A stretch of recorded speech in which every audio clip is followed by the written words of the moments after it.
Today is day 4 of President Maithripala Sirisena's UNGA week here in New York. The President held several bilateral discussions today. The President met with the Malaysian Prime Minister Dr. Mahathir Mohamad, where an invitation extended by our President to Dr. Mahathir Mohamad to visit Sri Lanka was also accepted.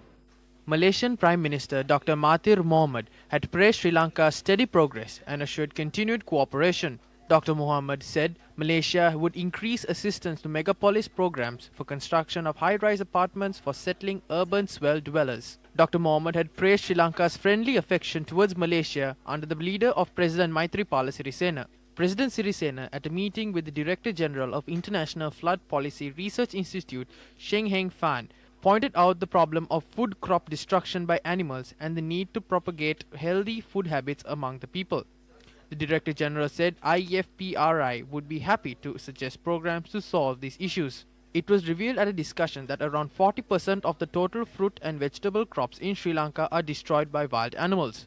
Sri Lanka signed agreements with the United Nations Development Fund on the sidelines of the ongoing 73rd United Nations General Assembly in New York. The purpose of these agreements is to develop the fields which are directly linked with the social development of the country. Accordingly, agreements were signed to establish a social impact fund and a social enterprise fund. It is expected to get assistance of the private sector for the project implementation by the United Nations Development Fund in Sri Lanka. The Minister of Foreign Affairs Tilak Marapana signed the agreement on behalf of Sri Lanka. The President is due to meet with the Sri Lankan community living in New York today. We will bring you the details of that meeting tomorrow. For the News First team, I am Saturanga Hapuarachi reporting from New York.